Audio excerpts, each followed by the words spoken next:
Last night's win over the Phillies is a perfect illustration of how this Giants team could make a run, get into the playoffs, and make some noise when they're there.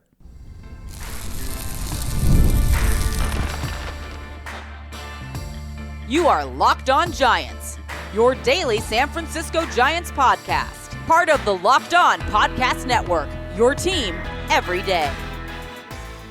Hello and welcome to Locked On Giants, part of the Locked On Podcast Network, where it's your team every day. My name is Ben Kaspick, and on the show we provide daily episodes Monday through Friday talking about the San Francisco Giants in a way that's data-driven and rational, but also simple, passionate, and accessible to all. I'm a former contributor for the baseball statistics and analysis websites Beyond the Box Score and RotoGraphs. I've been podcasting about the Giants since 2015, hosting this show for over 6 years, and I'm a lifelong Giants fan. Thank you for making Locked On Giants your first listen every day.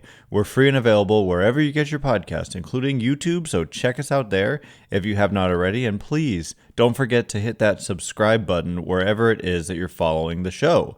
Today's episode is brought to you by FanDuel. Right now, new customers can get $150 in bonus bets when your first $5 bet wins.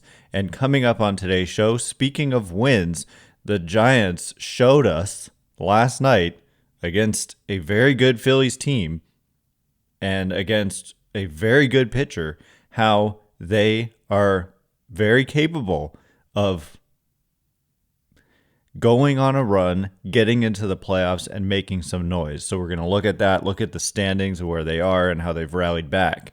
We'll get to how the Giants finally have their full lineup, maybe for the first time all year, now that Casey Schmitt is playing second base and the promise that he's providing there. And also, the trade deadline is suddenly coming up here in a few weeks, and do the Giants have any more needs? They made that major trade for Rafi Devers, but that was a while ago now, and so they've got the actual trade deadline coming up, and that's usually when stuff happens. So we're going to look at if they need to do anything.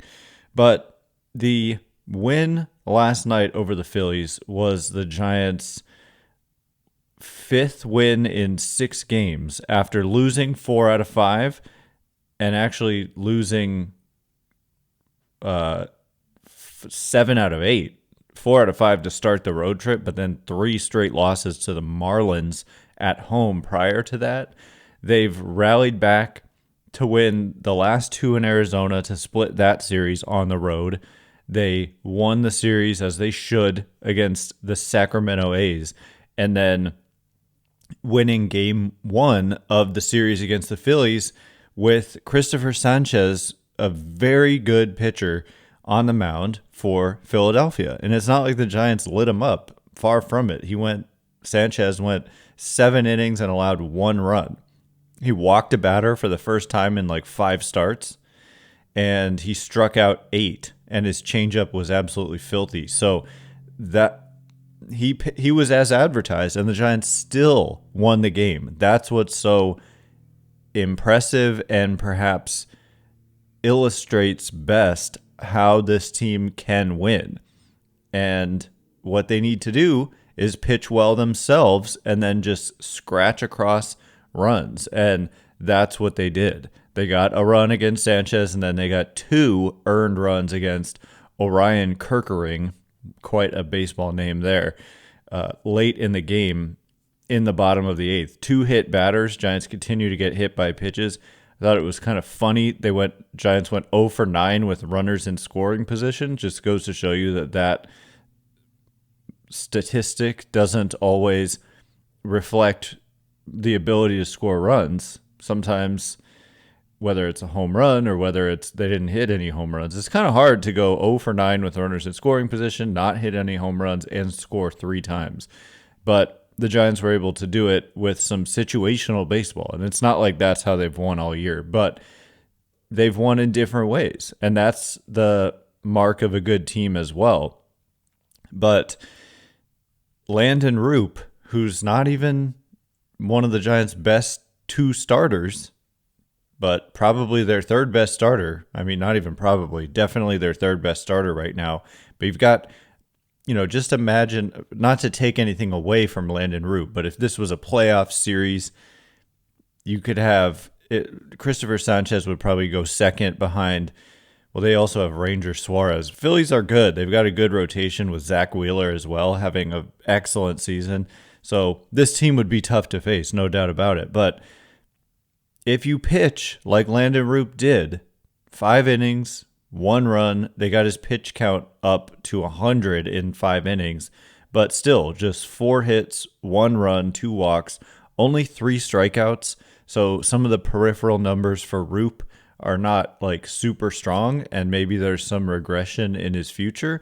But for now, you can't take away from what he has done, which is he's got a 3.39 ERA through 18 starts. Strikeout rate is below average at 20.3%. League average is a little bit higher than that. His walk rate, surprisingly, is higher than average. I kind of think of him as a command guy, but he's either got it or he doesn't command-wise. When he has it, he's kind of pounding the zone. When he doesn't, he can't find the zone. Less extreme than Hayden Birdsong, but still, great outing for Roupp, and what a first half it's been. I mean, 3.39 ERA to go along with what Logan Webb and Robbie Ray, 2 all-stars for the Giants, what they're doing. Huge reason why they are where they are. And where they are, and by the way, Ryan Walker, Joey Lucchesi, Tyler Rogers, Camilo Doval, no runs in 4 innings of work. It was sketchy again for Doval. Led off the bottom or top of the 9th with a 4-pitch walk. I feel like we see 4-pitch walks by Doval way too often. So Bob Melvin did mention that Randy Rodriguez was unavailable, and he had just pitched 1 game I want to say in a row, but that doesn't really make sense. 1 game in a row. Let me just double check. Randy Rodriguez, I'm wrong. He pitched the 5th and the 6th against the A's. On the 5th, he only faced 1 batter. So Rodriguez is kind of not able to go as often as some guys, it appears. Randy Rodriguez.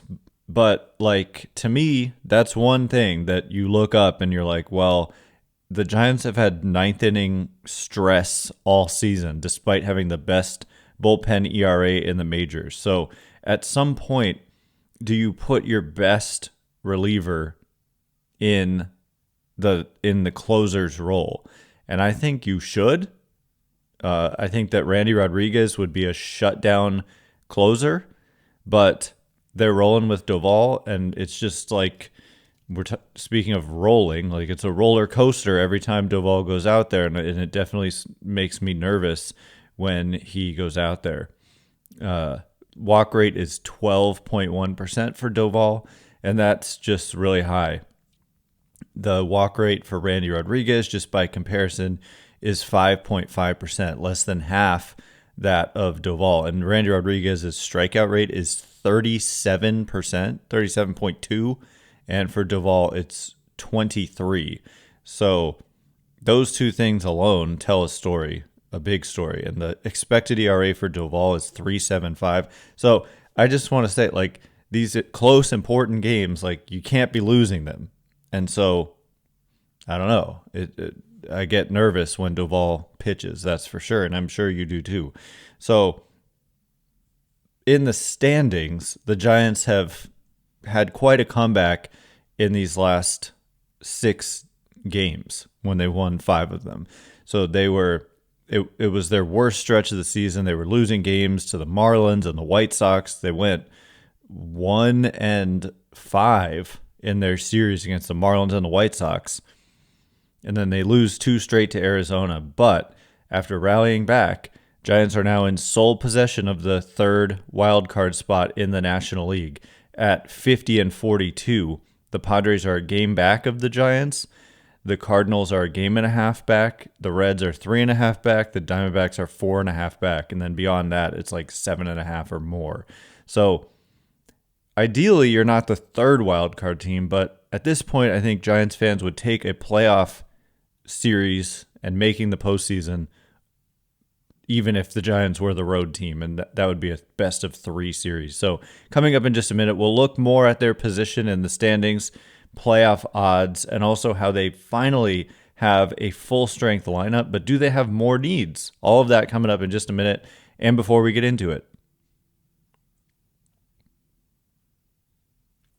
today's episode of Locked On Giants is brought to you in part by FanDuel. Summer sports are in full swing, and whether you're all about baseball under the lights or golf on the green or high-stakes soccer action, FanDuel is the best way to make every game more exciting.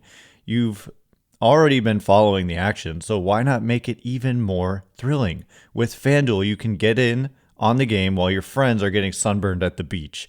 It's easy to use, fast to pay out, and makes even regular season games, 162 of them in baseball, feel like must-watch events. New to FanDuel, new customers can bet just $5 and get $150 in bonus bets if your first bet wins. Open the FanDuel app today or visit FanDuel.com to get started.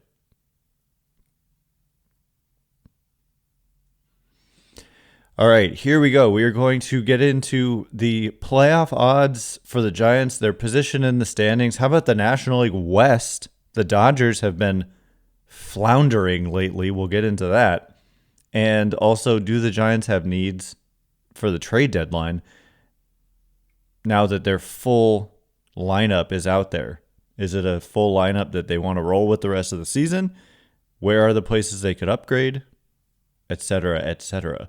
So thanks again for making Locked On Giants your first listen every day. Everydayers, tomorrow will probably be waiting until after the day game. That's usually how we roll.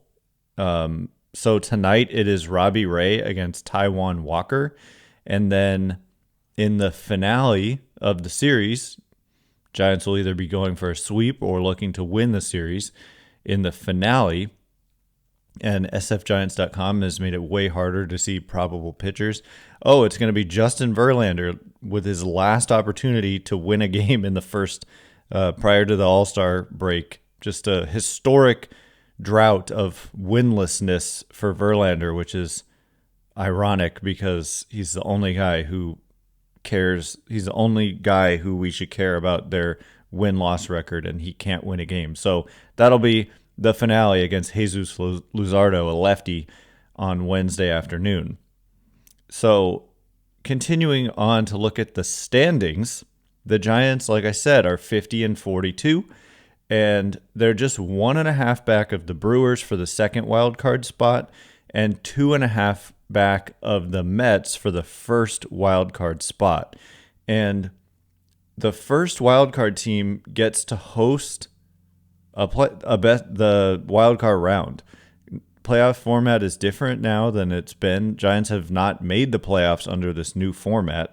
So if they were to make the playoffs, unless you're one of the top 2 division winners in the National League, you have to play in this best of 3 series to start the postseason. So right now the Dodgers, even though, like I said, they're floundering, they've lost 4 straight, they still have the best record in the National League. And so it's never the most realistic thing. It's certainly a good goal to have to win the National League West with this Dodgers team. Their pitching, Dodgers pitching, has been banged up in a major way, and the numbers show that. They don't have a very good ERA as a staff. And with the Giants winning 3 straight, the Dodgers losing 4 straight, Giants have picked up 3 games in the standings in the last 3 days.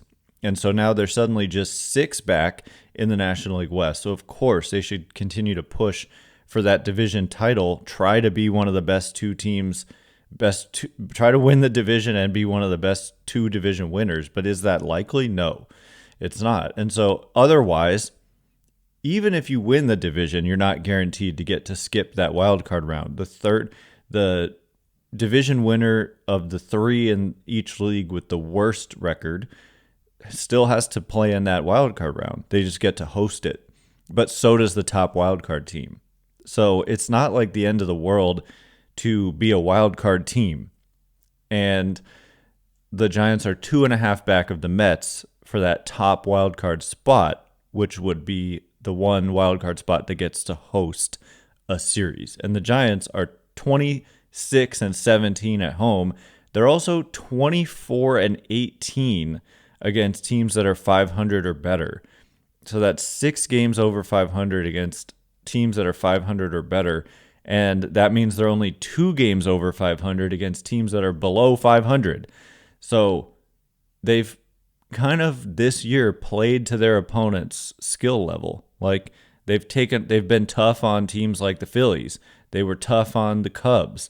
They were tough on the, like looking around the National League or the American League. They swept the Astros, who are the second best team right now in the American League, but that was so early in the season.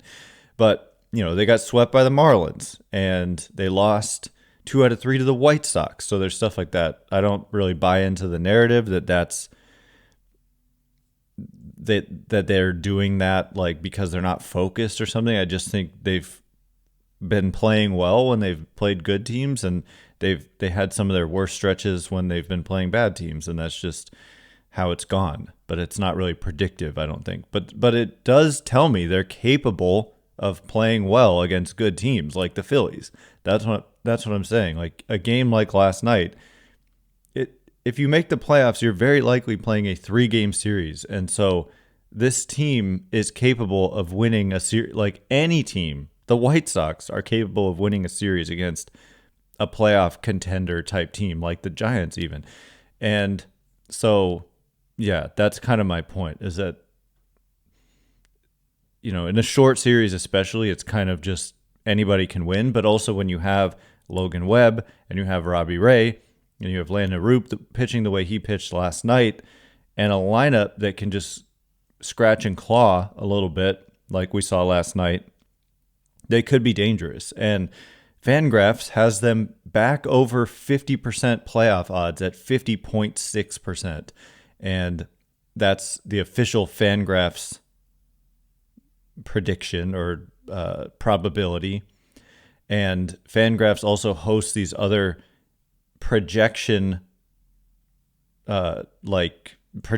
systems on their website, and those projection systems have their own record predictions and playoff odd predictions. And so this one called ATC, which averages a bunch of different projection systems, has the Giants playoff odds at 55.5%.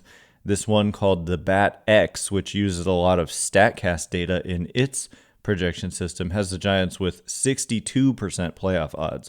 And so they've climbed up rather dramatically just in the last 6 days, winning 5 of 6.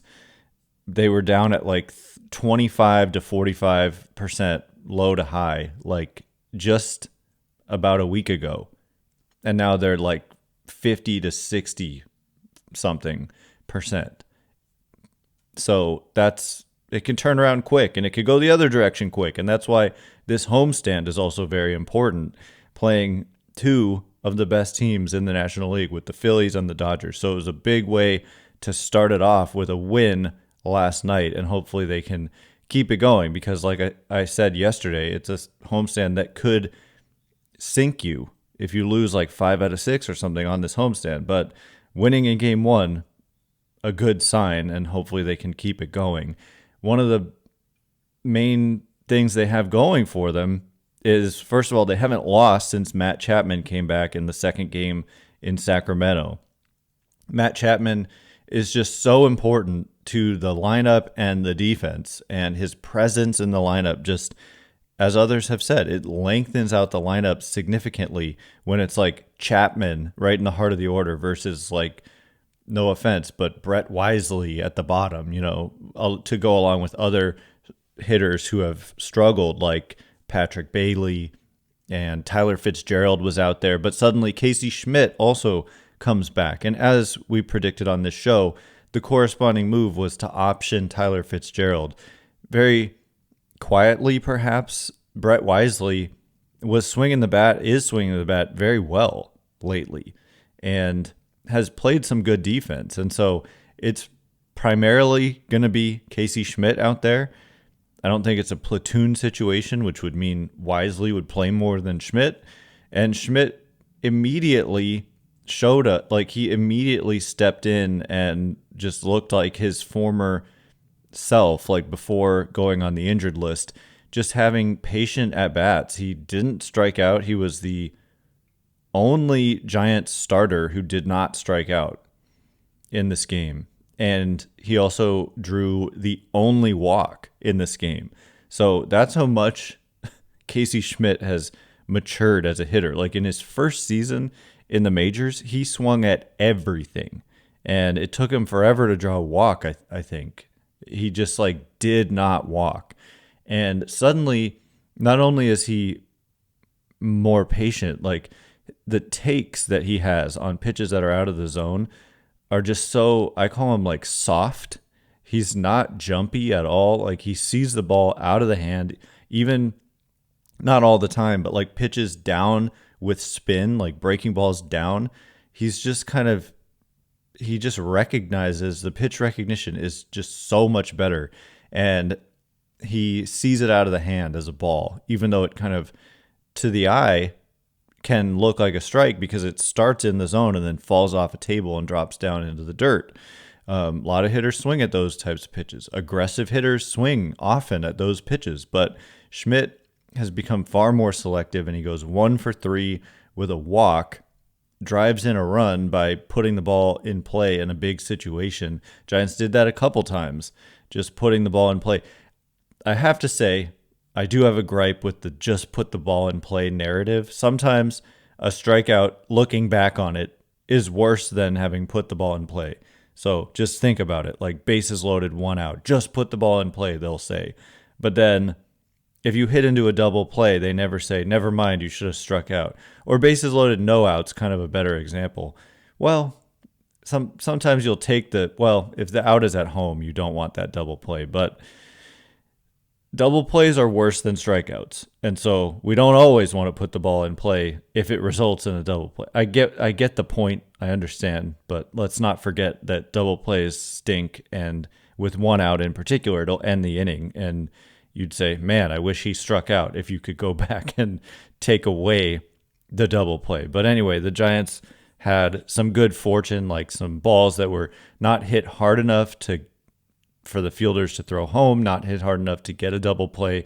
That was like what Schmitt did, and he collected a solid hit as well. And Matt Chapman, too, had a very nice game, going 3 for 4, hit some balls very hard. One was like 110 off the bat. So having those guys back, Giants have a full lineup. Like everybody who's playing is who they would want out there right now. Nobody in the lineup currently is missing. But do they have needs? With that being said, we'll discuss in just a minute with the trade deadline looming. And before we do,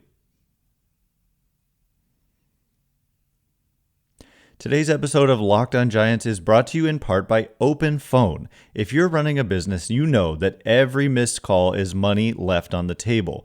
Think about the last time you had a service emergency, like a burst pipe. If the first plumber didn't answer, did you wait? Nope, you called the next one. That's why having a reliable business line is so important, and that's why you need Open Phone. Open Phone is the #1 business phone system that helps you streamline and scale customer communication, all from an app on your phone or computer. Your whole team can share one number and respond to customers like a shared inbox. No more, who's handling this? And the AI agent handles after-hours calls, answers common questions, and captures leads so you never miss a customer again. Open Phone is offering Locked On Giants listeners 20% off your first 6 months at openphone.com/lockedonmlb. That's openphone.com/lockedonmlb. And if you have existing numbers with another service, Open Phone will port them over at no extra charge. Open Phone.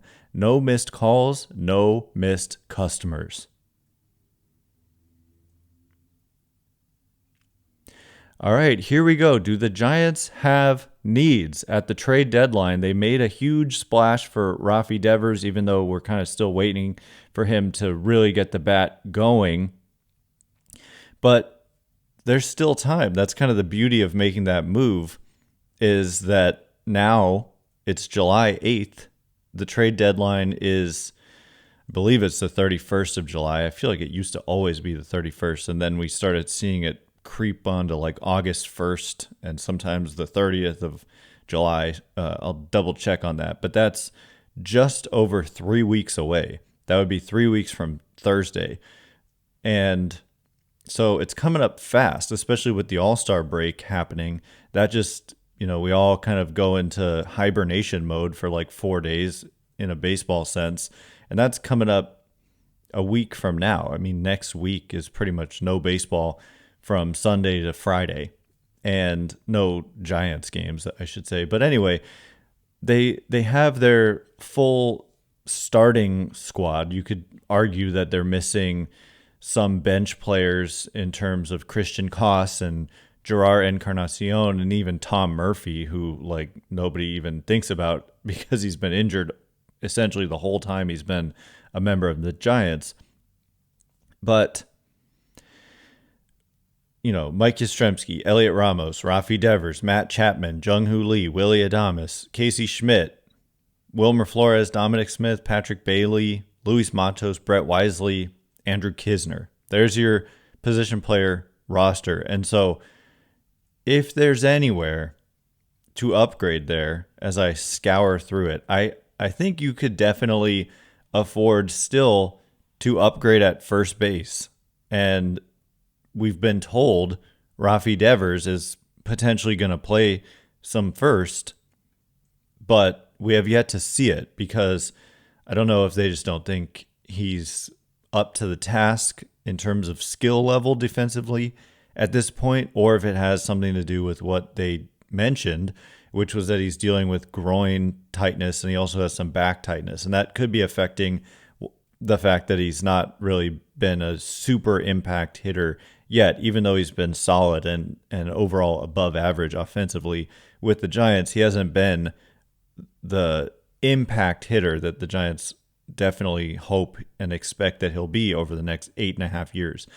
But Dominic Smith and Wilmer Flores, like that's definitely an area where you could afford to improve. And if Rafi Devers ends up playing first, then it's DH is an area you could afford to improve, which would allow you to really add anywhere because you can put anyone at DH and kind of rotate guys through that spot.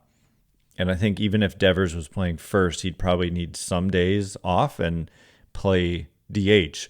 So the other position is right field, even though I would say like even potentially center field. Jung-Hoo Lee, though, even though he struggled so much with the bat the last couple months, he still provides really good center field defense and good base running and potential with the bat, and he's got this big contract, whereas Mike Yastrzemski is entering he's going to be a free agent at the end of the year, and he's almost 35 years old. He's going to turn 35 in about a month and a half.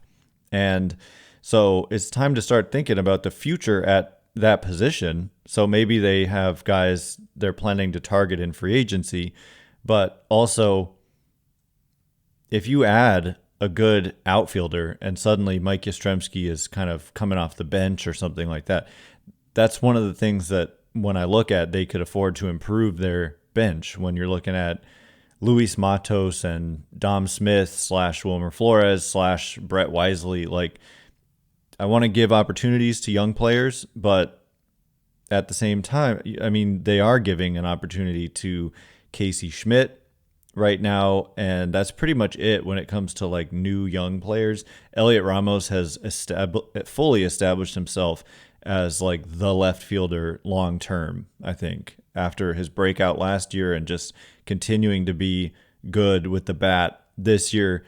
There's just no question there. But Schmitt is a guy who is showing signs of breaking out offensively, which would be huge for the Giants. But those are the spots, like first base / DH, wherever Devers is not playing. and then right field. Those are the positions that I would think about. I wouldn't want to take away playing time from Casey Schmitt. That's on the offensive side. But then when we turn to the pitching side, this is where you could definitely make the case to me that starting pitching could be a need, because you have Webb, you have Ray, you have Roupp, but Justin Verlander has just frankly been not good. And I'm not telling you any breaking news there. It's not just being winless. It's having a 4.84 ERA, a 4.97 expected ERA. There's just not a lot going on there.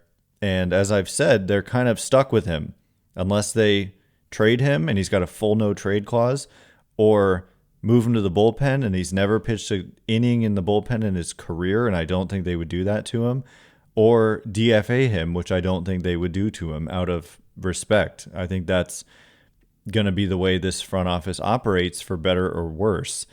So maybe you look to trade him, eat like all of the money and get nothing in return, essentially, and acquire another pitcher. Hayden Birdsong has not done well recently.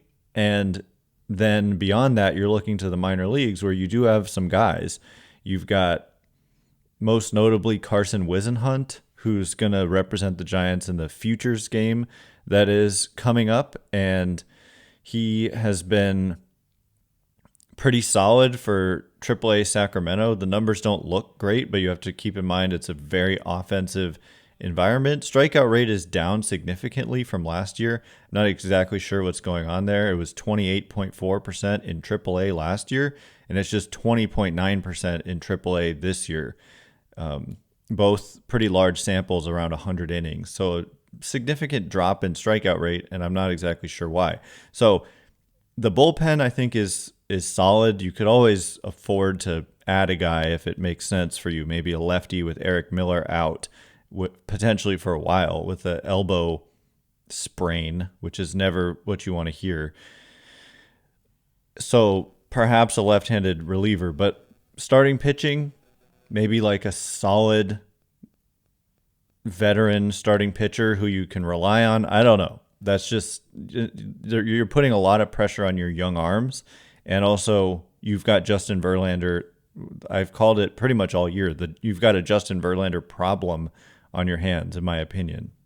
So that's the way I see it. They could probably afford to make incremental moves. I don't think they need to blow everyone away, but hey, if you want to do that, go for it. They already did that with the Devers trade. It's just not the strongest trade market ever. It kind of depends on if some players are made available. But we're talking guys like Paul Skeens, like could break the world if he became available. But I don't think the Giants would be the team that would get him, because you'd have to give up so much to get a player like that. Anyway, that's just what I'm thinking. We'll definitely talk more about the trade deadline as it gets closer. And that is all the time we have for today. Thank you for making Locked On Giants your first listen today. For your second listen, check out the all-new Locked On MLB Game Night. Every game, every night, all season long. Get local analysis on a national scale. Find MLB Game Night on Locked On MLB on YouTube or wherever you listen to podcasts. Once again, I'm Ben Kaspick. Check me out on Twitter at Ben Kaspick, Kaspick. If you like this show, please consider rating it or leaving a review. It helps me out so much. So thank you in advance, and thank you to everyone who's done so already. I can't wait to be with you again tomorrow. Thanks again for listening. Today, you are now Locked On Giants.